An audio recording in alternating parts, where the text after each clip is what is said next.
جو ہے بیماری اور اسلام، اس عنوان کے تحت کچھ باتیں رکھنے کی کوشش کروں گا۔ یہ عنوان بہرحال اس کی کیا غرض ہے، کیوں اس کی ضرورت محسوس ہوئی، یہ بات بالکل مشہور اور معروف ہے، یہ بات ہم سب جانتے ہیں کہ جب بھی ہم دیکھتے ہیں سماج میں بیماریاں ایک ایسی چیز ہے جس سے کوئی انسان ایکسیپشنل اور مستثنا نہیں ہے۔ کوئی انسان یہ نہیں کہہ سکتا کہ جو ہے وہ بیمار نہیں ہوتا، اسے بیماری نہیں ہوئی، وہ کبھی بیمار نہ ہوا، یا اگر نہ ہوا ہے تو مستقبل میں آنے والے فیوچر میں وہ جو بیمار نہیں ہوگا۔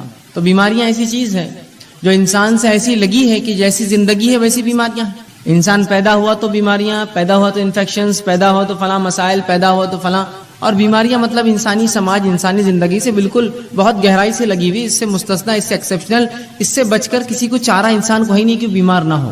پھر چاہے یہ بیماریاں کتنی متشدد، کتنی زیادہ سخت ہوں گی، کتنی کم ہوں گی، معمولی ہوں گی یا اور زیادہ تیز ہوں گی، ایک الگ بات ہے، لیکن جب بھی لوگ بیمار ہوتے ہیں تو یہ سمجھتے ہیں کہ شاید شریعت اسلامیہ نے اس معاملے میں کوئی خاص رہنمائی نہیں کی ہماری، تو لہٰذا جب بیمار ہو جاتے ہیں تو اپنے طریقے سے، من مانے ڈھنگ سے، من چاہے ڈھنگ سے، اپنی مرضی سے جو ہے لوگ علاج کرتے ہیں۔ اس معاملے میں حرام اور حلال کی کوئی تمیز رکھی ہی نہیں جاتی کہ کیا چیز حلال ہے، کیا حرام ہے، کیسی بیماریوں میں کیسا علاج کیا جائے، کیا چیز استعمال ہو سکتی ہے، کیا نہیں ہو سکتی، کون سا طریقہ درست ہے، کون سا غلط ہوگا، کیا چیز کھائی جائے، کیا نہ کھائی جائے۔ ہم سمجھتے ہیں شاید شریعت نے اس معاملے میں رہنمائی نہ کی، اور پھر شریعت کو ایک طرف رکھ دیتے ہیں، کہتے ہیں ہاں یہ تو دین ہے، اسلام ہے، ٹھیک ہے، نماز روزہ ٹھیک ہے، لیکن ابھی ہم بیمار ہیں تو لہٰذا اس میں شریعت کا کوئی حل چونکہ نہیں ہے، وہ الٹرنیٹ ڈھونڈتے ہیں، اس سے ہٹ کر کچھ ڈھونڈتے ہیں۔ پھر ہم دیکھتے ہیں کہ وہ کتاب و سنت کو چھوڑ کر، شریعت کو چھوڑ کر، قرآن حدیث کو چھوڑ کر، نبی اکرم صلی اللہ علیہ وسلم صحابہ کے بتائے طریقے کو چھوڑ کر من مانی کرتے ہیں۔ مثال کے طور پر کوئی تعویذ لٹکا لیتا ہے، یہ سمجھتا ہے کہ اس سے شاید شفا ہو جائے،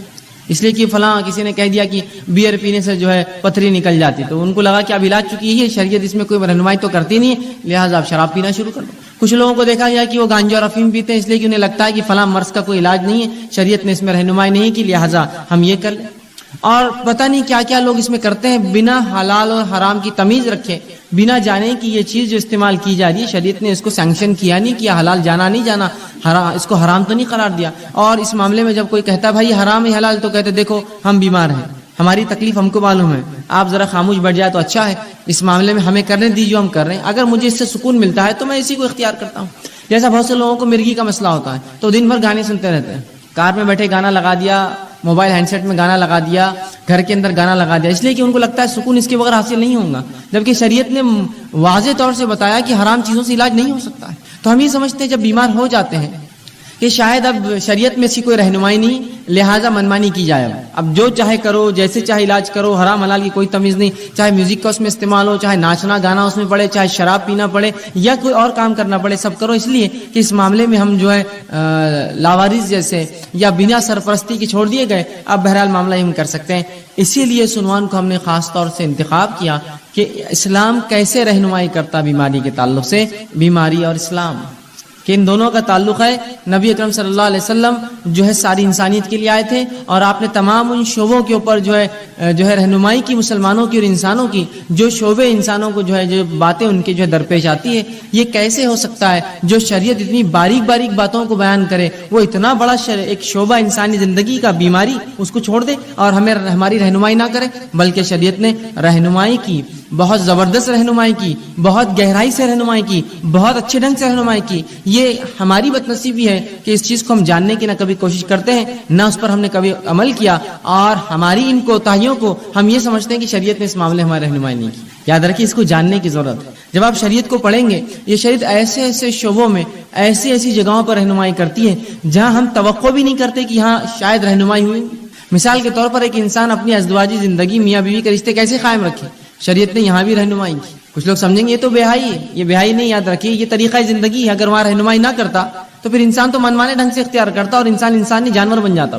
تو اس جگہ بھی شریعت نے رہنمائی کی جس جگہ کے اندر جو ہے عموماً لوگ جو ہے شرمائیں گے کہنے کے لیے، اور نبی اکرم صلی اللہ علیہ وسلم نے جو کہ سب سے باحیا شخصیت تھی، وہ باتیں بھی بتائی حیا کے باوجود، تاکہ آنے والی نسلوں کو اس مسئلے میں بھی رہنمائی ہو۔ تو وہ دین اور شریعت اور وہ نبی کیسے لوگوں کو اس معاملے میں رہنمائی نہ کرے کہ بیماری کا کیا معاملہ ہے، بیماری میں اسلام کیا معاملہ دیتا ہے، بیمار کے ساتھ کیا سلوک ہو، کن چیزوں سے علاج کیا جائے، کون سی چیزیں حلال ہے، کون سی چیزیں حرام ہے، کن چیزوں کی تاکید کی گئی، صحت کی حفاظت کس طرح کی جائے، صحت کی اہمیت کیا ہے، بیمار ہو جائے تو کیا کیا کیا جائے، بیماری بڑھ جائے تو کیا کیا ہے، بیمار پرسی کے لیے کیا کیا جائے، اگر مرض الموت اتنا اس کا مرض بڑھ گیا کہ موت کی قریب ہے تو موت کے قریب کیا کیا جائے، اگر مرنے لگے تو مرتے وقت کیا کیا جائے، اور اگر مر جائے تو مرنے کے بعد کیا کیا جائے. یہ تمام رہنمائی شریعت نے کی ہے.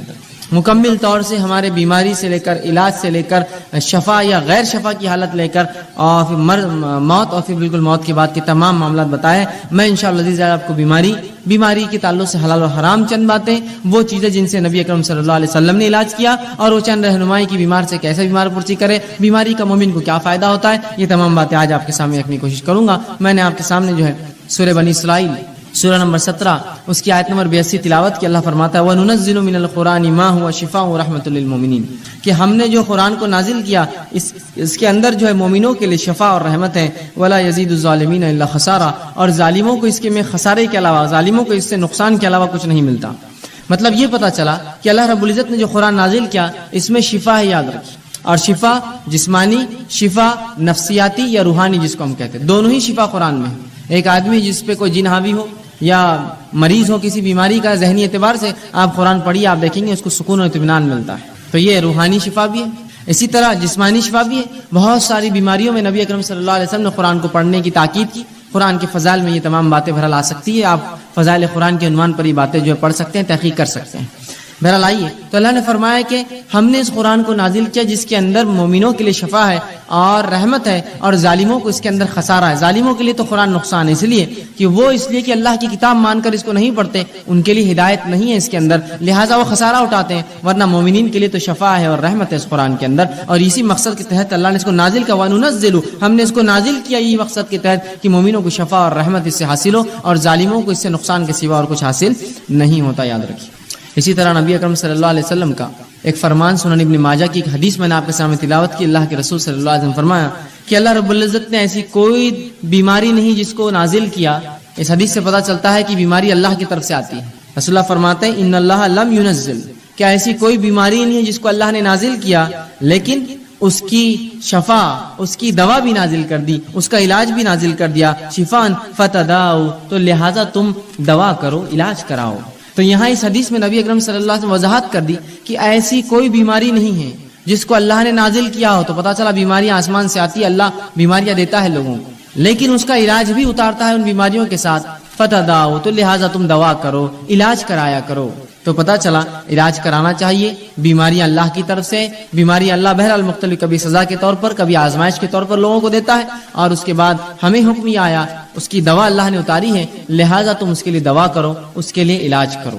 تو اس حدیث میں ان لوگوں کے لیے بھی تاکید ہے جو سمجھتے ہیں کہ علاج کرانا درست نہیں ہے، بس بیماری ہے تو بس توکل کرو، اللہ پر بھروسہ کرو، بیماری کو سہتے رہو.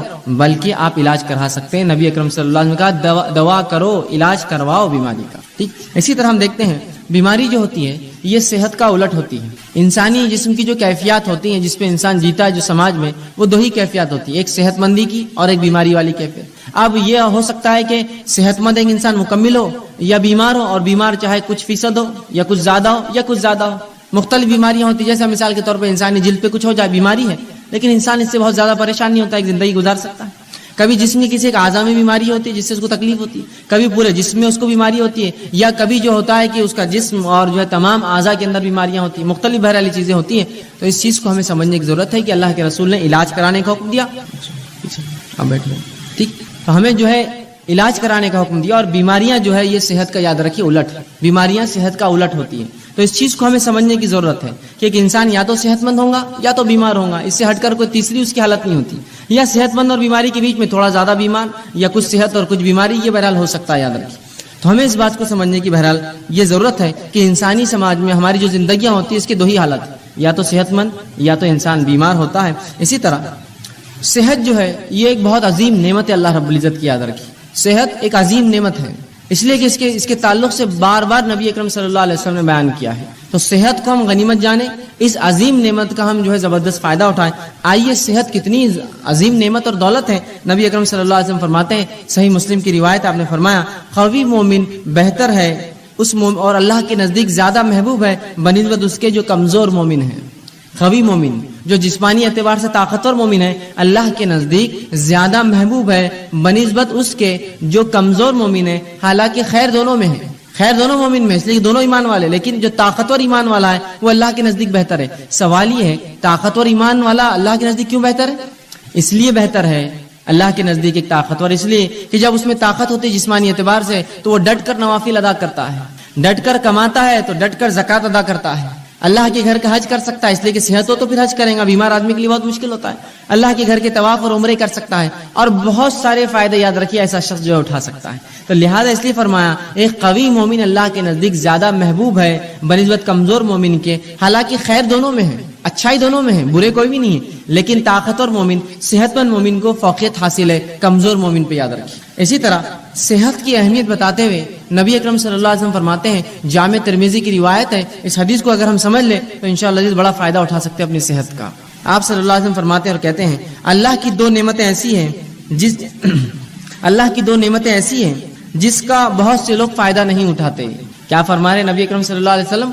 اللہ کی ایسی بہت ساری نعمتیں ہیں جن کا مومن فائدہ نہیں اٹھاتے، مطلب پتہ ہی چلا کہ اس کا فائدہ اٹھاؤ، اگر الگ انداز میں بولا ہے تو مانا ہی فائدہ اٹھاؤ۔ تو اللہ کی بالخصوص دو نعمتیں ایسی ہیں جس کا ہم لوگ جو ہے فائدہ کم اٹھاتے، نہیں اٹھاتے، اور فرمایا پہلا صحت۔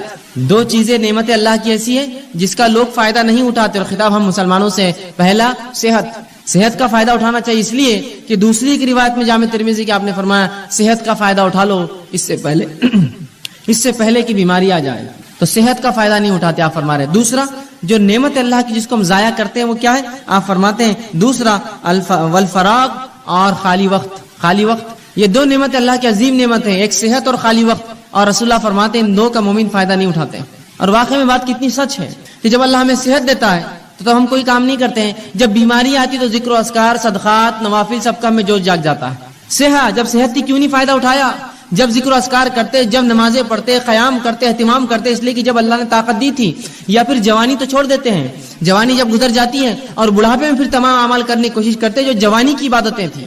یقیناً شریعت یہ نہیں کہہ رہی کہ بڑھاپے کی عبادتیں قبول نہیں ہوتی، لیکن جوانی کی عبادتیں زیادہ مطلوب ہے بڑھاپے کے مقابلے میں، اس لیے کہ یہاں انسان ینگ ہوتا ہے، اس میں جوش ہوتا ہے، اور بہت سارے ایسے کام کر سکتا ہے جو عمر نہیں کر سکتا ہے بڑھاپے کی عمر میں۔ تو کہا دو ایسی نعمتیں ہیں جس کا انسان فائدہ نہیں اٹھاتے، لوگ فائدہ نہیں اٹھاتے، مسلمان نہیں اٹھا رہے ہیں، ایک صحت اور دوسرا الفراغ اور خالی وقت۔ کتنی صحیح بات کہی۔ آج کتنا خالی وقت ہمارے نوجوانوں کے پاس ہے، لیکن کیا اس کا استعمال ہو رہا ہے؟ نہیں ہوتا ہے۔ کہاں ہوتا ہے؟ لوگ کہتے ہیں میں مصروف ہوں، لیکن مصروفیت کیا ہے؟ 2 گھنٹے 4 گھنٹے کہیں جا کے اور اس کے بعد خالی وقت بیٹھے ہیں، کبھی کھا رہے ہیں، کبھی کھیل رہے ہیں، کبھی بیٹھ رہے ہیں، کبھی چائے کی دکان پہ، کبھی حقوق پارلر کے اندر ہے، تو کبھی جم میں پڑے ہوئے، تو کبھی سوئمنگ پول پہ خالی وقت گنوا رہے، تو کبھی گھومنے پھرنے جا رہے ہیں۔ گویا اگر ایک انسان پورا 1 مہینہ اپنا شیڈیول نکالے، اپنا ٹائم ٹیبل بنائے، تو دیکھیں اس کے اندر سے میں سمجھتا ہوں بمشکل ہر روز 2 سے 3 گھنٹے ایسے جو واقعی میں جینوین یقینی طور سے وہ جو کچھ کام کرتا ہے، باقی سب رکامہ ہوتا ہے، خالی ہوتا ہے، اور فالتو کاموں کو وہ کام سمجھتا ہے۔ تو کتنی صحیح بات آپ صلی اللہ علیہ وسلم فرمائی، 2 نعمتیں ہم ضائع کرتے ہیں، ایک صحت، دوسرا خالی وقت۔ تو صحت کا استعمال کر لیجئے اس سے پہلے بیماری آئے، خالی وقت کا استعمال کر لیجئے اس سے پہلے کہ اللہ ایسی مصروفیت دے پھر آدمی خالی ترستا رہے، کاش کہ یہ ٹائم ہوتا تو یہ کرتا، کاش یہ وقت ہوتا تو یہ کام کرتا۔ 2 نعمتوں کا رسول اللہ فرماتے ہیں، تو پتہ چلا صحت بڑی عظیم نعمت ہے، تبھی کہا جا رہا ہے کہ ان 2 نعمتوں کا لوگ فائدہ نہیں اٹھاتے ہیں۔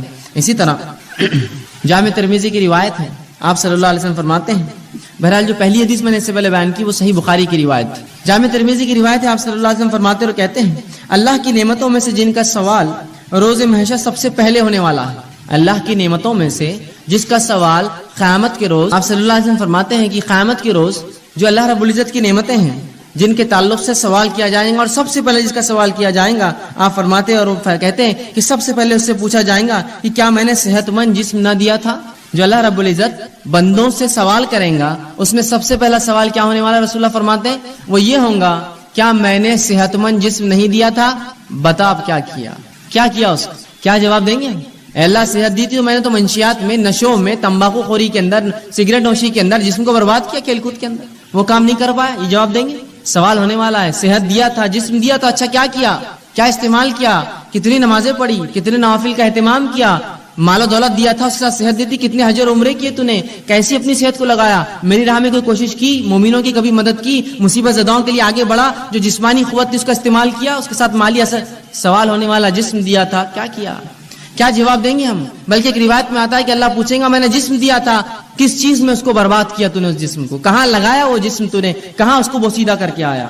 کیا جواب دیں گے ہم؟ آج ہم دیکھتے ہیں کہ لوگ یا ہمارے نوجوان طبقہ جو ہے بوڑھے ہوتے جا رہے ہیں، کام کر کے تھک گئے، اور نوجوان سستی اور کاہلی کے اندر اتنے ہی زیادہ آگے بڑھے ہوئے کہ انسان گھر کا بوڑھا کام کر کے تھکا ہوا ہے، اور نوجوان جو ہے بالکل آرام کر رہے ہیں، ان کو کوئی فکر نہیں، نہ گھر کی، نہ کمانے کی، نہ آگے چیزوں کی۔ اللہ رب العزت کو یاد رکھیے، اگر اللہ نے کتنا بھی دیا، یہ جسم جو اچھا دیا ہے صحت مند، قیامت کے روز سوال ہونے والا ہے کیا کیا؟ پہلا سوال یہ ہونے والا ہے، اچھا جسم دیا تھا، یہ سوال ہوگا۔ اب اس کا مطلب یہ ہوا یہ سوال ہے تو جواب دینا پڑے گا، کیا کیا اس کا؟ کہاں لگایا وہ جسم؟ کیسے استعمال کیا؟ کیسے اس کو کمزور اور بوڑھا کیا؟ تو ہمیں یہ اللہ کے سامنے جواب دینا ہوگا، اللہ میں نے جو تیری عبادتوں میں، ریاضت میں اور دیگر علوم دین میں، تیرے کام میں، حلال روزی کمانے میں، اپنے بیوی بچوں کی پرورش میں اس کو لگایا، جواب دینا ہوگا۔ اور ورنہ اگر کھیل کود میں، فالتو کاموں میں، سگریٹ بیڑی تمباکو میں، چوراہوں پر بیٹھ کے کھانے اور پینے میں، دیکھیے لوگ چوراہے پہ بیٹھے اور کھا رہے اور پی رہے، 2-2 4-4 گھنٹے روز برباد کرتے ہیں۔ یہی وہ لوگ ہیں جن سے تلاوت قرآن کا سوال ہو تو کہتے وقت نہیں ہے، یہی وہ لوگ ہیں جن سے دینی علم کا معاملہ کرے تو کہتے وقت نہیں ہے، لیکن شام میں ہر روز کام سے آنے کے بعد یا تجارت ختم ہونے کے بعد 11-12 بجے تک، 1 بجے تک دوستوں میں بیٹھ کر جو وقت برباد کرتے ہیں، کیا روز قیامت اللہ پوچھیں گا نہیں جسم دیا تھا کیا کیا؟ اے اللہ میں تو نکڑوں پہ بیٹھتا تھا، میلے ٹھیلوں پر جاتا تھا اور چوراہوں پر بیٹھتا تھا اور دوستوں سے بات چیت کرتا تھا، یہ جواب دیں گے اپنے رب کو؟ کھیل کود میں نے ضائع کیا، کھیل کود کی عمر ہوتی ہے، کھیلنا چاہیے۔ کچھ لوگ تو ایسے ہو جاتے ہیں کہ عمر پوری گزر گئی، ان کو بچے ہو جاتے پھر بھی کھیلتے رہتے ہیں، اس کا شوق ہے اس کا شوق ہے، اور جب دینی کام کی بات کی جائے تو بھائی چھٹی نہیں ہوتی، کیسے کرے؟ کیوں؟ جس دن چھٹی ہوتی ہے اس دن کیا؟ اس دن تو کھیلنا ضروری اور فرض ہے نا مجھ پر، تو وہ دن تو چھوڑ دیجیے آپ۔ سوال یہ اللہ رب العزت کو ہم کو جواب دینا ہے، اچھا جسم دیا تھا کہاں لگا کر آیا؟ اس جسم کا، اس صحت کا کیا استعمال کیا؟ ٹھیک ہے، تو صحت جو ہے ایک عظیم نعمت ہے۔ اب جب یہ نعمت ہے تو ہر نعمت کی حفاظت کرنا پڑتی ہے، یاد رکھیں۔ اسی طرح صحت کی بھی حفاظت کرنا پڑیں گی، اور مومن کے لیے صحت کی حفاظت کرنا فرض ہے۔ میرے اور آپ کے لیے اپنی صحت کی حفاظت کرنا فرض ہے۔ گویا ہر وہ چیز جو صحت کے خلاف جاتی ہے اس کو ہم استعمال نہیں کر سکتے ہیں۔ اور یہ بات کتنی درست ہے کہ ایک انسان اگر آپ میرے گھر آئے اور میرے گھر آ کر تشریف رکھے اور میں آپ کو جو ہے رکابی کے اندر بسکٹس لا کر دوں اور کہوں کہ یہ بسکٹ کھانے سے ہو سکتا ہے آپ مر جائے، یا یہ چائے میری پی لیجیے، ہو سکتا ہے یہ چائے پی کر آپ کو کینسر ہو جائے، اور آپ کو لا کر کھانا کھلاؤں، اچھا کھانا، بریانی، نان خلی، اور کہوں یہ کھانا کھانے کے بعد ہو سکتا ہے آپ جو ہے کچھ دن کے بعد جو ہے گلے کی کینسر سے، یا جو ہے منہ کے کینسر سے، یا دانتوں کے کینسر سے، یا جسم کے سڑنے سے آپ مر سکتے ہیں، یہ نوش فرمائی، تو کیا وہ چیز آپ کھائیں گے؟ اس لیے کہ آپ کہیں گے صحت کی حفاظت فرض ہے۔ لیکن یہ جاننے کے باوجود کہ صحت کی حفاظت فرض ہے، ایسے کتنے لوگ ہیں کہ وہ پڑیاں اور تمباکو اور سگریٹ پیتے ہیں جس پہ کھلا لکھا ہوا ہوتا ہے cigarette smoking is injurious to health, it may cause cancer, اور پوری تفصیلات آج کل کمپلسری وارننگ جو آتی ہے، بلکہ ایسی وارننگ جو اگر کوئی تمباکو کمپنی نہ لکھے تو اس پر فائن ہوتا ہے، معلوم آپ کو؟ اس پر فائن ہوتا ہے، اس لیے کہ یہ ثابت ہے۔ ایک دنیا کی مشہور اور معروف کمپنی مالبورو نے ایک مرتبہ یہ کیا کہ وہ اپنی سگریٹ کی ڈبی پر لکھتا نہیں تھا اشتہار، اور اس نے کئی زمانے تک فروخت کی۔ ایک خاتون کو اس سے کینسر ہوا، وہ پیتی تھی اس لیے کہ اس پہ لکھا نہیں تھا، اس کو لگا یہ سیف ہے کینسر سے، اس نے اس کو پیا، اس کو کچھ سالوں کے اندر کینسر ہوا، اس نے اس پہ جو ہے اس کمپنی پہ جو ایک کیس جو ہے ڈال دیا، کہا کہ یہ کمپنی لکھا کیوں نہیں جب اس میں اتنی خطرناک چیزیں تھیں جس سے میں بیمار ہو سکتی ہوں۔ کمپنی کو بہرحال اس سے کمپلائن کرنا پڑا، وہ کیس جیتی اور اس کو $32 بلین اس نے جو ہے اس کمپنی کو پے کرنا پڑے، اسے ایک اکیلی خاتون کو $32 بلین کا کیس ٹھوکا تھا اور اس کو ملا پورا پیسہ، اس لیے کہ انہوں نے کیوں نہیں چھاپا اپنے اس پر، جبکہ معلوم تھا اس کو 3 سال میں کینسر ہو سگریٹ پینے، اس کو لگا اس سے کینسر نہیں ہوتا، اچھی برانڈ کی کمپنی ہے بھی سگریٹ ہے۔ یہاں لکھی ہوئی چیزیں ہیں کہ صحت کے خلاف ہے، کینسر ہو سکتا ہے، مر سکتے ہو، ٹیوبروکلوسس ٹی بی ہو سکتا ہے، تمہیں کچھ بھی ہو سکتا ہے، لیکن اس کے باوجود بھی دیکھیے دھڑلے سے ہم پیے جا رہے ہیں۔ صحت ایک نعمت ہے، اس کی حفاظت مجھ پر آپ پر فرض ہے۔ وہ بسکٹ میرے گھر کے آپ نہیں کھائیں گے جس کو میں کھلاتے وقت کہوں اس سے کینسر ہو سکتا ہے، اس سے بیمار ہو سکتا ہے، اس سے ٹی بی ہو سکتا ہے، پھر کیسے ہم وہ چیزوں کو استعمال کرتے ہیں اپنی نفس پہ حاوی ہونے دے جو اتنی نقصان دہ۔ اور صحت کی حفاظت فرض ہے، تو یاد رکھیے اپنی صحت کی حفاظت اور دوسروں کی حفاظت ہم کو کرنا ہے۔ یہ نہیں کہ ہم اپنی صحت کی حفاظت کر دوسروں کو نقصان پہنچائیں، یہ بات ان کے لیے بھی ہے جو لوگ اللہ کی جو نعمت صحت ہے اللہ دیتا ہے تو اس کو خراب کاموں میں استعمال کرتے ہیں اور بوسیدہ کرتے ہیں اس میں، اور یہ نہیں دیکھتے کہ اس سے صحت کا کیا نقصان ہے۔ یاد رکھیے صحت کی حفاظت فرض ہے، اس لیے کہ اللہ کی دی گئی نعمت ہے، اور اگر صحت نہ ہوئی تو کوئی عبادت آپ اور میں نہیں کر سکتے۔ سوچیے مت کہ ہم کبھی عبادت کر پائیں گے زندگی بغیر صحت کی عبادت کیسے کریں گے بتائیے؟ روزہ رکھنا ہے، صحت نہیں ہے، زکات وہ دیں گا جو کمائیں گا، بیمار کما نہیں سکتا ہے، نماز پڑھنا ہے، صحت نہیں، فرض مشکل سے ہوتی ہے تو نوافل اور دیگر نمازیں کیا پڑھوں؟ صحت ہر چیز کے لیے ضروری ہے، یاد رکھیے۔ ایک مومن کے لیے تو اور زیادہ اس کی اہمیت بڑھ جاتی ہے، جو دنیا میں آیا ہی اللہ کی عبادت کے لیے، اس کے لیے تو صحت بڑی افضل ہے۔ تو صحت کی حفاظت میرے اور آپ کے لیے فرض ہے، اس کو خامخواہ برباد اور ضائع ہم لوگ نہ کریں۔ اسی طرح صحت کی حفاظت کے لیے شریعت نے اتنے احکامات جاری کیے. مثال کے طور پر صحت کی حفاظت کرو، طہارت کیا کرو. طہارت کرنا مطلب وضو کرنا، غسل کرنا، پیشاب پاخانے کے لیے پانی کا استعمال کرنا. یہ صحت کے لیے تو ہے تاکہ انسانی زندگی محفوظ ہے. گندگی سے پاک، گندگیوں سے بیماریاں آتی ہیں. صحت کے لیے دیکھیں کتنا خیال ہے، کہا طہارت کا حکم دیا. اسی طرح جو ہے کھانے پینے میں حرام اور حلال کی تمیز بتائی کہ دیکھو یہ حلال ہی حرام ہے. حرام چیزیں تمام صحت کے لیے نقصان دہ، حلال چیزیں تمام فائدے مند ہیں. تو کہا یہ حلال ہی حرام ہے. تو دیکھیں یہاں بھی شریعت نے تاکید کی صحت کی حفاظت کے لیے. اسی طرح جو ہے ایسے کاموں سے انسانی جسم کو روکا، انسانوں کو روکا جو اس کے جسم کو ہلاک کر سکتے ہیں، جیسے زنا اور دیگر اور ایسے کام جو غلط بدفعلی انسان شرمگاہ سے کر سکتا ہے. کہا یہ تمام کام بہت خطرناک ہوتے ہیں. آج انسانیت دیکھ رہی ہیں جن لوگوں نے جو ہے یہ سمجھا کہ یہ جو رشتے ہوتے ہیں، یہ جو نکاح ہوتے ہیں، سب فالتو چیزیں، بس انسانی زندگی ایسی ایسا جانور ہوتا ہے، بس گزارو، جہاں چلا منہ مار دو، جہاں چلا شرمگاہ کا کسی کے ساتھ استعمال کر لو. آج دیکھیے کتنی بدترین بیماریوں میں ملوث ہے. کسی کو ایڈز ہے تو آج کل STDs جو ہوتے ہیں، سیکچولی ٹرانسمیٹڈ ڈیزیزز کی بھرمار. تو کہا زنا کے قریب نہ جانا. دیکھیے صحت کی حفاظت کے لیے کہا نا، زنا کرو گے تو اتنی گندی گندی بیماریوں میں ملوث ہو جاؤں گے. تو صحت کی حفاظت کی. اسی طرح اچھا کھانا کھانے کا حکم دیا کہ اچھا کھانا کھاؤ، حلال اور طیب چیزیں کھاؤ.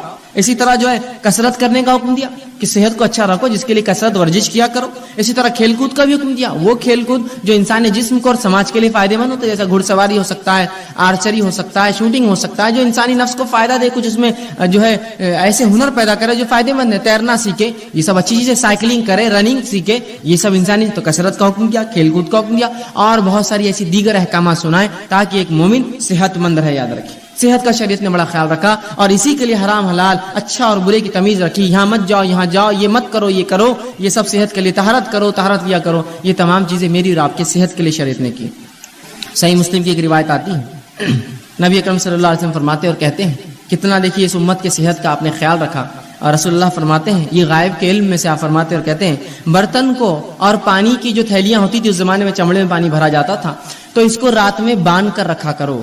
اس لیے کہ سال میں کوئی ایک دن ایسا ہوتا ہے کہ اللہ رب العزت آسمان سے بیماری نازل کرتا ہے، اور وہ بیماری جو ہے آسمان سے اترتی ہے، اور ایسی کسی کھلی چیز کو جب پاتی ہے جس کا ڈھکن رکھا نہ گیا ہو، کوئی کھانے کا برتن اس پہ ڈھکن نہ ہو، اس کا منہ بند نہ ہو، یا کوئی پانی کا ایک برتن ہو جس کا منہ بند نہ ہو، تو اس میں داخل ہو جاتی ہے. کیا فرمایا آپ نے؟ یہ بھی غائب کا معاملہ ہے. آپ یہ کہہ سکتے ہیں بیماری تو جراثیم پھیلاتے ہیں، اور جراثیم تو کہیں بھی جا سکتے ہیں. یہ غائب کا اس لیے میں نے پہلے کہہ دیا. اللہ بیماری کو جب نازل کرتا ہے، رسول اللہ فرماتے ہیں ہر روز اپنے برتنوں کو کھانے کی ڈھکا کرو اور پانی پینے کی چیزوں کو بند رکھا کرو. اس لیے کہ سال میں ایک دن ایسا ہوتا ہے جب اللہ آسمان سے بیماری کو نازل کرتا ہے، اور وہ بیماری جو انسانوں میں آتی ہے، اور ہر وہ کھلی چیز، کھلا برتن اور کھلا پانی کا جو حصہ ہوتا ہے اس میں داخل ہو جاتی ہے. تو کہا کھانے پینے کی چیزوں کو ڈھک کر رکھو. ویسے بھی کھانے پینے کی چیزوں کو آپ ڈھکیں گے تو یہ بیماری سے تو آپ بچے ہی رہیں گے، ساتھ میں گندگیوں سے، مکھی مچھر سے، غلاظت سے، دھول مٹی سے، اور پتہ نہیں کیا کیا کتنے فائدے ہیں. تو آپ سال بھر ڈھکے رکھیں کہ تو ایک دن کب آئیں گا نہیں پتا ہے، تو گویا سال بھر ڈھکیں گے، مطلب سال بھر اپنے کھانے اور پینے کی حفاظت کرو،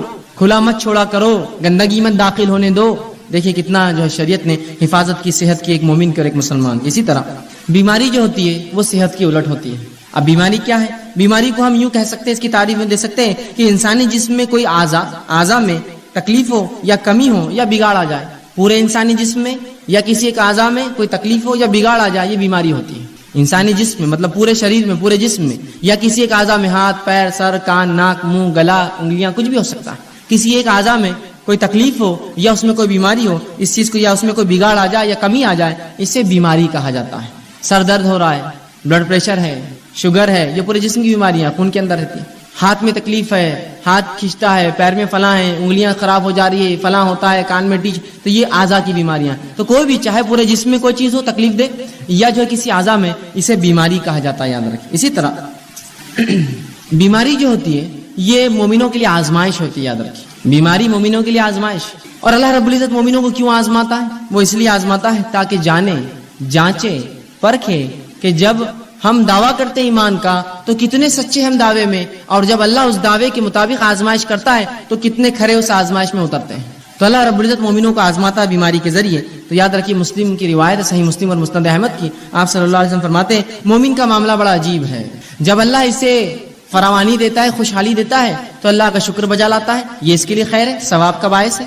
اور جب اللہ تنگ دستی دیتا ہے، مصیبت دیتا ہے، پریشانی دیتا ہے، بیماریاں دیتا ہے، تو تب صبر کرتا ہے یہ اس کے لیے خیر اور باعث کا معاملہ ہوتا ہے، اور یہ معاملہ سوائے مومن کے کسی اور کا نہیں ہوتا. مطلب مومن کے تمام معاملے خیر اور برکت والے ہیں کہ اگر اللہ نے فراوانی دی اللہ کا شکر ادا کرتا ہے، اس کا اجر پاتا ہے. اللہ نے تنگ دستی دی، مشکل دی، بیماری دی تو اس پر صبر کرتا ہے، اور ان دونوں کے اندر وہ جو ہے بدلہ پاتا ہے.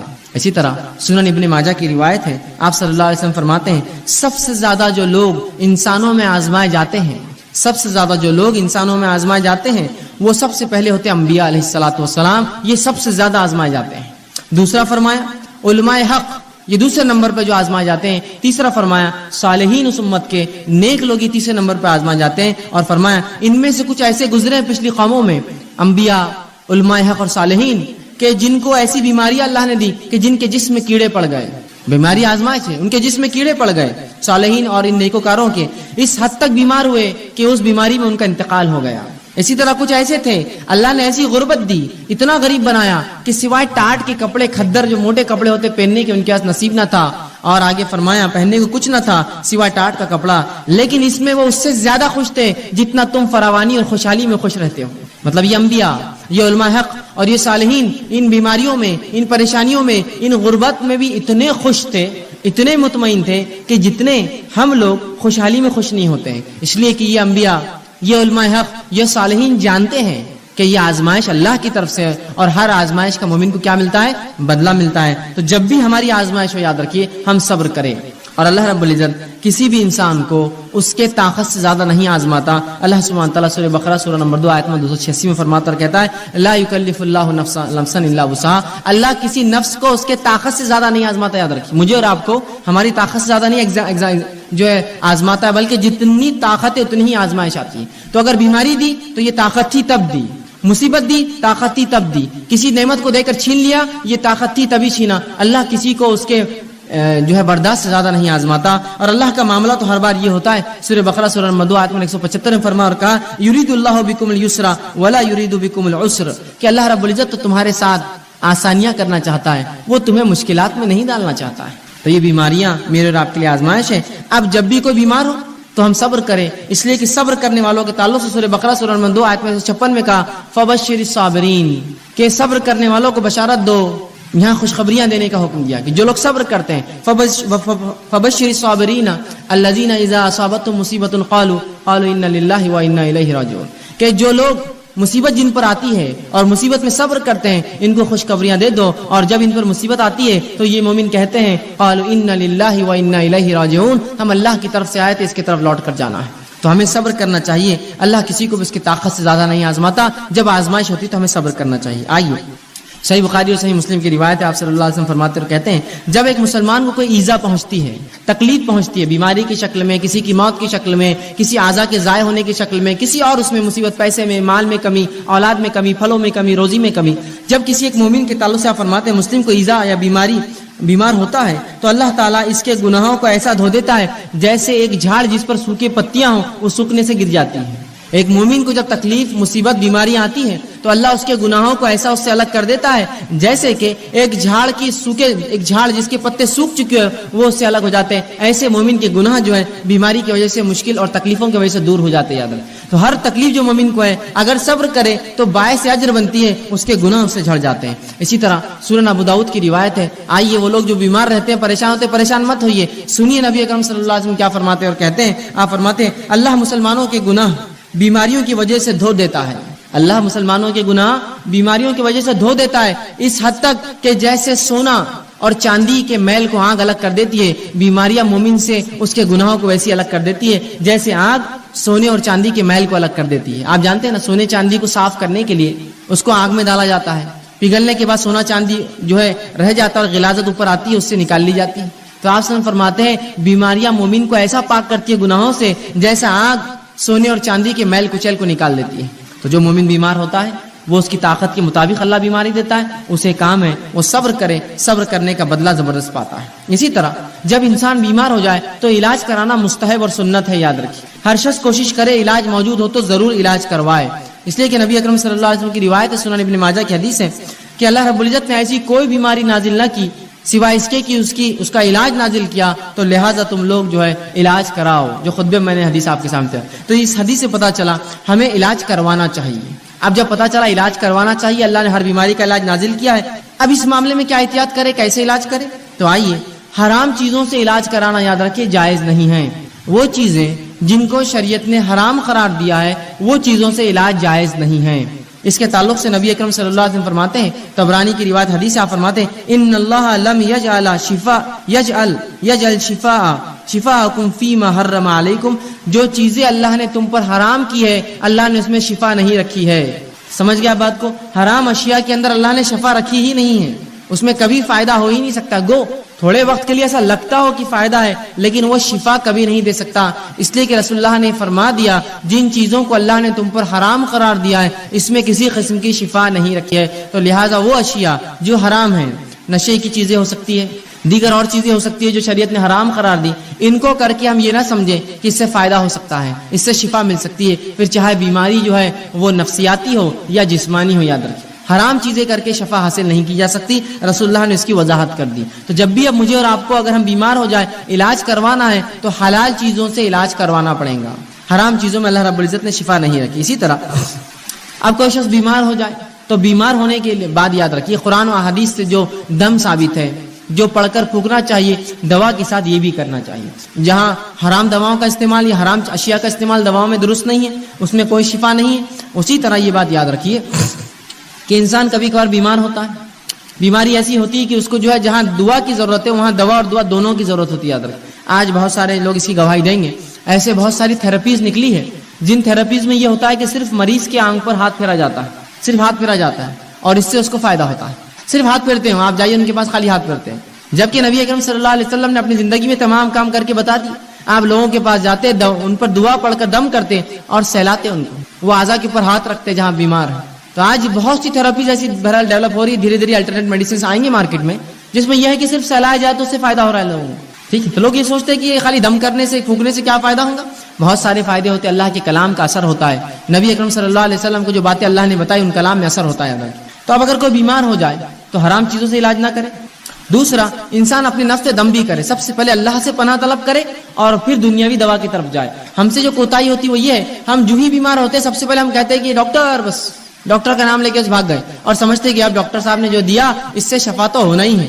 سب سے پہلے یہ کہے اللہ تو نے مجھے بیماری دی، مجھے صبر دے، اس بیماری کا اجر دے، اور اپنے نفس کو دم کرے، جو دعائیں بتائے گی وہ کرے اور ساتھ میں دوا بھی کریے آپ۔ تو ہم دوا کا طریقہ کیا اپناتے ہیں؟ پہلے فوراً بھاگتے ڈاکٹر کے پاس، یہ سمجھتے ہیں مکمل 100% شفا اللہ نے اس کے ہاتھ میں رکھی ہے اور لہٰذا آپ جب یہ دوا دیں گا تو میں جو ہے مشفی شفا یاب ہو جاؤں گا، مجھے اس سے صحت مل جائیں گی۔ یاد رکھیے غلط، ہمیں سب سے پہلے اللہ پر توکل بھروسہ کر کے، اللہ سے دعا کر کے، وہ تمام باتیں جو نبی اکرم صلی اللہ علیہ وسلم نے قرآن میں بتائی اس کا استعمال کر کے ساتھ میں علاج کروانا ہے۔ یاد رکھیے خالی علاج پر آپ بھروسہ کریں گے تو اللہ رب العزت کبھی شفا نہیں دیں گا۔ اور جو آج ہماری کوتاہی ہوتی ہے، علاج جب ہم بیمار ہوتے ہیں سب سے پہلے سوچتے ہیں دواخانے گئے تو اچھے ہو جائیں گے، بلکہ کچھ لوگ تو نفسیاتی مریض ہوتے ہیں، خالی دواخانے کا چکر بھی مار کے آئے تو بالکل ریلیکس ہو جاتے ہیں، بہت اچھا لگ رہا بولتے ہیں۔ اور کبھی کبھار تو خالی گولیاں آپ دے دیجیے ان کو بھی میٹھی اور کھٹی کھانے کے لیے، بولتے ہیں بہت فائدہ ہو گیا، اتنا فائدہ ہوا کہ اسی کو انتہا نہیں۔ صرف جو نفسیاتی تھی، اگر آپ خالی نفسیاتی سوچ کر اتنا فائدہ محسوس کر سکتے ہیں تو سوال ہی جب اللہ پر بھروسہ رکھ کر وہ دعاؤں کو آپ دم کریں گے کتنا اللہ فائدہ دیں گا۔ آدھی بیماری کا مسئلہ تو وہیں حل ہو جاتا ہے۔ تو کوشش کرے کہ اپنے نفس پہ دم کریں۔ آئیے وہ تمام باتیں جو نبی اکرم صلی اللہ علیہ وسلم نے بتائی دم کے تعلق سے، مختصر کچھ روایتیں آپ کے سامنے رکھتا ہوں۔ نبی اکرم صلی اللہ علیہ وسلم فرماتے اور کہتے ہیں دم کے تعلق سے، لا باسا بالرقا ما لکم یکن فیہ شرک، کہ ایسے دم کرنے میں، ایسی چیز پڑھ کر دم کرنے پھونکنے میں کوئی حرج نہیں جس کے اندر شرک نہ ہو۔ اور خود نبی اکرم صلی اللہ علیہ وسلم جو بیمار ہوئے اور مرض الموت آپ کا جو تھا، آپ نے عائشہ رضی اللہ عنہا سے کہا کہ مجھے پڑھ کر دم کرو، اور مائی عائشہ رضی اللہ عنہا آپ صلی اللہ علیہ وسلم پر جو ہے سورہ فلق اور سورہ ناس پڑھ کر معوذتین پڑھ کر دم کرتی گئی، اور دم کرنے کے بعد اپنے ہاتھوں سے نبی اکرم صلی اللہ علیہ وسلم کو سہلاتی گئی، ہاتھ پھیرتی گئی۔ تو پتہ چلا دیکھیے رسول اللہ بیمار تھے، آپ نے دوا بھی کی، ساتھ میں دم بھی کرنے لگوایا۔ یہ ہمارے لیے بھی ہے، ہم بیمار ہو جائے تو دم کروائے۔ معوذتین خود پڑھی، خود نہ پڑھ سکے گھر والوں کو تاکید کرے کہ پڑھ کر مجھ پر دم کرو، تو کہا ایسے دم میں کوئی حرج نہیں جس میں شرک نہ پایا جاتا ہو، تو لہٰذا ہم اپنے آپ کو دم کروائے، وہ الفاظ اس میں شرک نہ ہو۔ اور قرآن حدیث میں اتنی بہترین دعائیں آ چکی ہیں، میں سمجھتا ہوں دوسرے رقیہ یا رقیہ کی ضرورت ہی نہیں ہمیں دم کرنے کی، وہ آپ پڑھ کے دم کیجئے، دیکھیے اس سے کتنے فائدے ہوتے ہیں۔ اسی طرح لوگ جب بیمار ہوتے ہیں اور بیماری اگر دور نہ ہو تو سب سے پہلے جہاں بھاگا جاتا ہے، جو خیال جاتا ہے وہ کیا ہے؟ مثال کے طور پر ایک انسان کو بیماری ہے، اب بیماری ختم نہ ہو رہی ہے، اللہ کی لمبی آزمائش ہے، تو سب سے پہلے دھیان کیا جاتا ہے؟ دیکھو اب اسلام میں اس کا علاج نہیں ہے اور دواؤں میں اس کا علاج نہیں، اور جھاڑوں کے پاس اور پہاڑوں پر اور پتھروں پر اور جھرنوں پر پتہ نہیں کہاں کہاں جاتے ہیں اور مختلف قسم کے شرک کرتے اور سمجھتے ہو اس میں شفا ہے۔ یہ بات کی گواہی سب دیں گے، جبکہ شریعت نے یہاں بھی رہنمائی کی، کہا بیماری اللہ کی طرف سے صبر کرو، اس کا بدلہ طلب کرو اور حلال چیزوں سے علاج کرو، اور جو دم ہے کتاب و سنت ثابت وہ دم کرو، لیکن خراب حرام کام نہ کرو۔ تو سب سے پہلا کام جو کرتے ہیں ہم لوگ تعویذات، تعویذ کی طرف سب سے پہلے متوجہ ہوتا ہے۔ یہ تعویذ یہاں باندھ لو تو ہاتھ کی بیماری دور، وہ تعویذ پیر پہ باندھ لو تو پیر کی بیماری دور، یہ تعویذ کمر پہ باندھ لو تو کمر کا مسئلہ حل ہو گیا، یہ تعویذ کو سر پہ باندھو تو یہ مسئلہ ہو گیا، یہ کڑا پہننے سے بیماری دور رہتی، فلاں کڑا ہاتھ پہ باندھنے سے یہ ہے، چاندی کا کڑا پیر میں ڈالے تو یہ ہوتا، کان میں ایک بالی ڈالے تو مرغی کا مرض دور ہو جاتا، فلاں کرے تو فلاں ہوتا، ناک ٹوچ دی تو فلاں ہوتا، اور ہما اقسام کے، وہاں کڑا لگا دی تو یہ ہوتا، یہاں چھلا ڈالے تو فلاں ہوتا، وہاں بلا اگر رکھے چاندی کا تو وہ مسئلہ حل ہو جاتا، وہاں گھوڑے ہوتے نا، گھوڑے بنے ہوئے پتہ نہیں ہاتھی بنے ہوئے لے جا کر، اور جو بلے رکھتے ہیں چاندی کے، یہ ڈالنے سے فلاں ہوتا، وہاں خفل ڈالنے سے یہ ہوتا، وہاں تاگا باندھنے سے مسئلہ ہوتا، یہاں کوڑی اور سیپی رکھنے سے یہ مسئلہ حل ہو جاتا، وہ دھاگا کالا یوں باندھے، یہ پیلا دھاگا، دانت نکلنے کے لیے بچوں کی آسانی ہو تو فلاں پتہ نہیں تعویذ پہنا دیا جاتا، ہاتھ میں فلاں رکھے تو نظر نہیں لگتی۔ یہ تمام فالتو باتیں، یہ خرافات، یاد رکھیے تمام حرام چیزیں ہیں۔ نبی اکرم صلی اللہ علیہ وسلم نے جہاں پڑھ کر دم کرنے کا حکم دیا، وہیں تعویذ اور گنڈوں کی حرمت یاد رکھی بیان کی کہ یہ تعویذات کچھ نہیں کر سکتے انسان کو۔ آئیے جو لوگ تعویذات پہنتے بیماری کے علاج کے لیے، سنیے نبی اکرم صلی اللہ علیہ وسلم کیا فرما رہے ہیں۔ آپ نے مسند احمد کی روایت ہے، فرمایا اور کہا من علق تمیمۃ فقد اشرک، جس نے کسی بیماری کے علاج کے لیے، کسی فتنے سے بچنے کے لیے، شیطانی وسوسوں سے بچنے کے لیے، کسی آفت کو ٹالنے کے لیے، کسی اچھائی کو لانے کے لیے تعویذ لٹکا لیا، من علق تمیمۃ فقد اشرک، اس نے شرک کیا۔ اندازہ لگا رہے ہیں آپ شرک کس کو کہتے ہیں؟ اللہ کے ساتھ اس تعویذ کو شریک کیا۔ ابھی تعویذ کی شکل تاگے ہو سکتے ہیں، دھاگے ہو سکتے ہیں، کڑے ہو سکتے ہیں، مالے ہو سکتے ہیں، سیپی ہو سکتے ہیں، کوڑیاں ہو سکتے ہیں، اور پتہ نہیں کیا کیا، انسانی کھوپڑی کی ہڈیاں ہو سکتی ہے، جانوروں کی جو جلدیں ہو سکتی ہے، الو ہو سکتا ہے، کوا ہو سکتا ہے، تیتر بٹیر، کچھ بھی پتہ نہیں، لوگ کہتے ہیں یہ کرنے سے بہت فائدہ ہوتا ہے، فلاں کرو، الو کو کاٹ کے ذبح کرو تو یہ ہوتا ہے، بڑواغل کو فلاں کرو تو یہ ہوتا ہے، فلاں چیز کی تمام حرام چیزیں، یا کوڑی لگا دی تو یہ ہوتا، سیپی ٹھوکے تو یہ ہوتا، مالے سے ہوتا، کنکر سے ہوتا، موتی سے ہوتا، سیپی سے ہوتا، یہ تمام حرام۔ جس نے اس عقیدے سے کوئی ایسی چیز لٹکا لی کہ اس سے برائیاں دور ہوتی ہے، بلائیں دور ہوتی ہے، آفتیں دور ہوتی ہے، اچھائی آتی ہے، بیماریاں جاتی ہے، تو کہا من علق تمیمۃ فقد اشرک، اس نے شرک کیا، وہ اللہ کے ساتھ اس نے اس تعویذ کو شریک کر دیا۔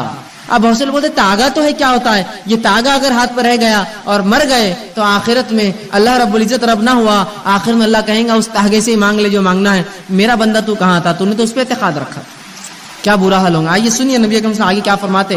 مسند احمد کی یہ بھی روایت آپ فرماتے من علق تمیمۃ فلا اتم اللہ له ومن علق ودعۃ فلا ود اللہ له۔ سنیے اللہ کے رسول فرماتے ہیں جو تعویذ گلے میں لٹکا دے اللہ اس کی کبھی مراد پوری نہ کرے، رسول اللہ بدوا دے رہے ہیں اس کو، جو تعویذ گلے میں لٹکا لے اللہ اس کی مراد کبھی پوری نہ کرے۔ اور جو کوڑیاں اور سیپیاں، نبی اکرم صلی اللہ علیہ وسلم کے زمانے میں لوگ جانوروں کی چیزوں کی حفاظت کے لیے کوڑی اور سیپی لٹکاتے، مطلب تعویذ لٹکاتے بیماری نہ آنے کے لیے، کوڑیاں اور سیپی لٹکاتے کہ برائی نہ آئے، خیر کو لانے والا۔ تو کہا جو کوڑی اور سیپی لٹکا لے، آپ نے فرماتے ہیں جو لٹکا لے اللہ رب العزت اسے کبھی آرام نہ دے۔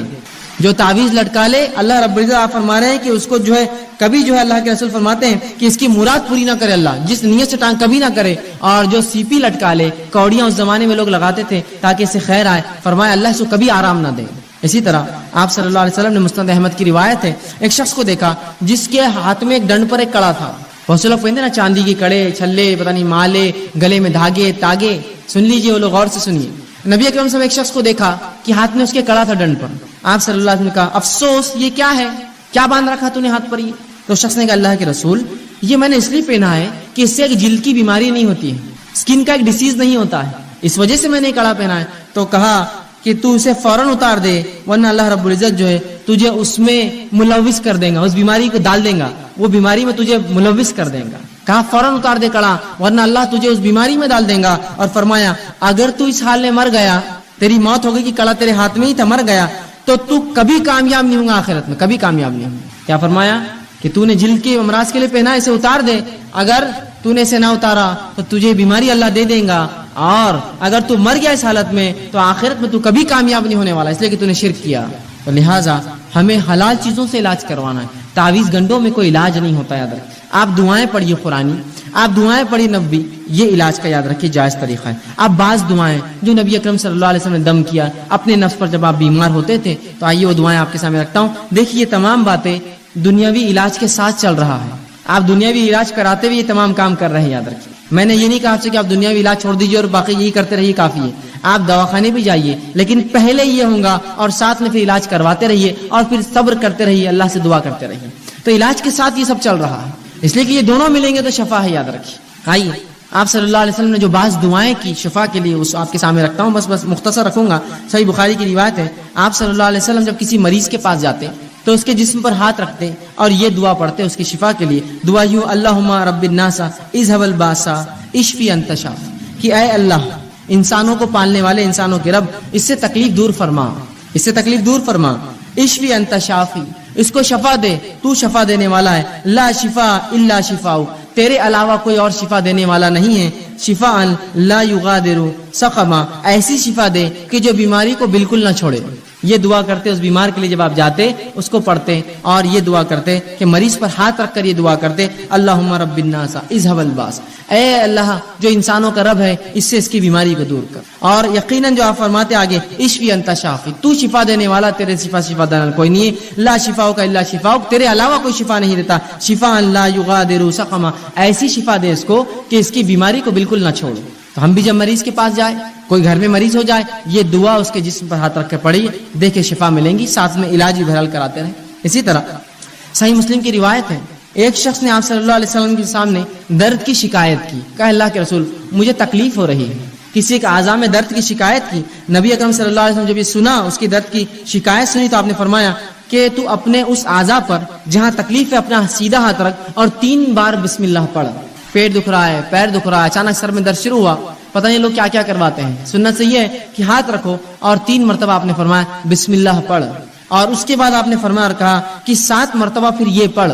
3 بار ہاتھ رکھ کے کہے بسم اللہ بسم اللہ بسم اللہ کے نام سے، اور اس کے بعد 7 مرتبہ یہ پڑھ. اور آپ نے فرمایا اعوذ بعزت اللہ و قدرتہ، کہ میں اللہ کی بڑائی اور اس کی قدرت کی پناہ لیتا ہوں.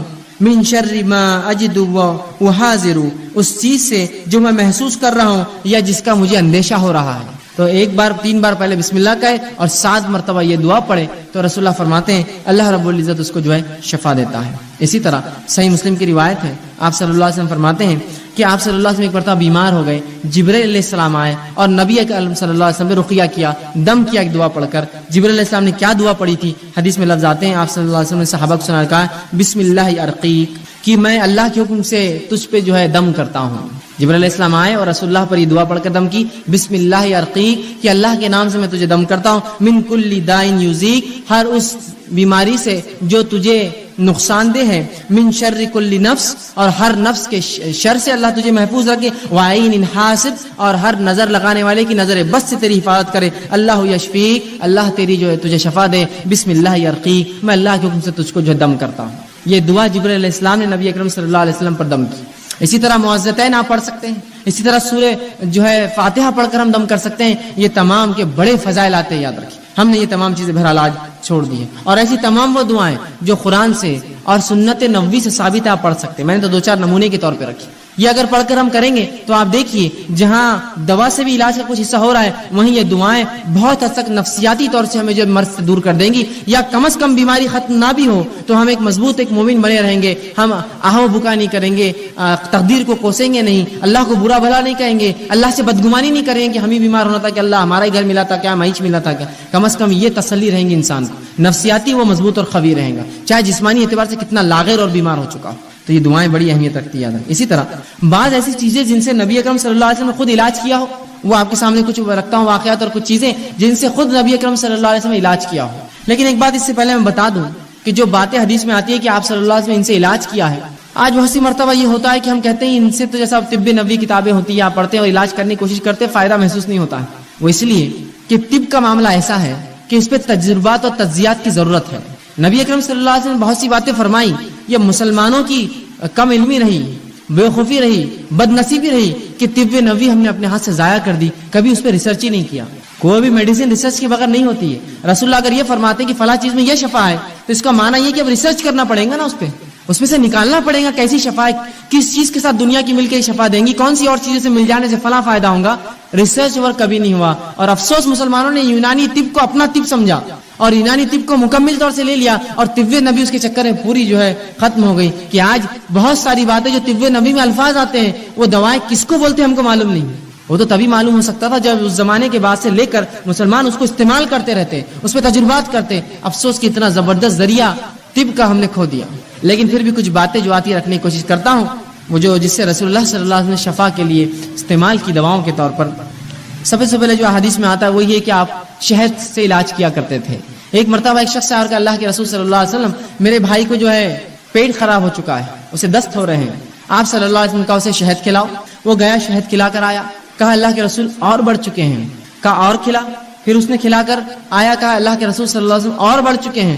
کہا اور کھلا. 3 مرتبہ کھلانے کا حکم دیا. پھر وہ آ کر کہا اللہ کے رسول اور اس کے جو ہے دست بڑھ گئے ہیں. تو کہا اللہ کی کتاب سچی ہے, تیرے بھائی کا پیٹ جھوٹا ہے, اسے اور کھلا شہد. اس لیے کہ اللہ نے شہد کے تعلق سے کہا اس میں شفا ہے, تو اللہ کی کتاب سچی ہے, تیرے بھائی کا پیٹ جھوٹا ہے, اسے اور کھلا. جب اور کھلایا گیا تو ان کو شفا مل گئی اس چیز سے.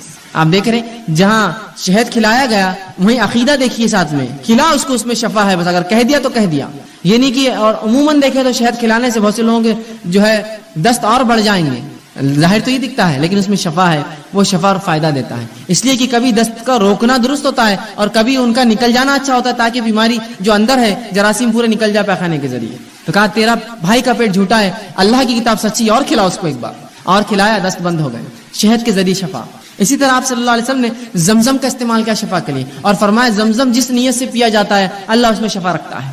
تو یہ علاج بھی ہم کر سکتے ہیں کہ جب حج کو جانا ہو, عمرے کو جانا ہو, جو لوگ جاتے ہیں آپ ان کو کہیے کہ بھائی زمزم ہمارے لیے لائیے, یا خود گئے تو خوب پیجیے, اس نیت سے کہ اللہ فلاں مرض کے لیے شفا, فلاں مرض کے لیے شفا, فلاں. اس لیے کہ زمزم جس نیت سے پیا تھا, آپ فرماتے ہیں اللہ نے اس میں شفا رکھی ہے اس پانی کے اندر. تو زمزم کا استعمال کیجیے دوا کے لیے. اسی طرح گائے کا دودھ, یہ بھی بڑا مفید ہے, یاد رکھیے. آپ صلی اللہ علیہ وسلم فرماتے ہیں کہ گائے کا دودھ پیا کرو, اس میں شفا ہے, اور اس کے پنیر کو کھایا کرو, اس میں بھی شفا ہے. اس لیے کہ گائے مختلف قسم کے جو ہے جھاڑ کھاتی ہے, جس کی وجہ سے اس کے دودھ میں شفا ہوتی ہے, لیکن اس کے گوشت میں بیماری ہے. کیا فرما رہے ہیں آپ صلی اللہ علیہ وسلم, گائے سے علاج کیا کرو, اس کے دودھ میں شفا ہے اور اس کے پنیر میں شفا ہے, لیکن فرمایا اس کے گوشت میں بیماری ہے.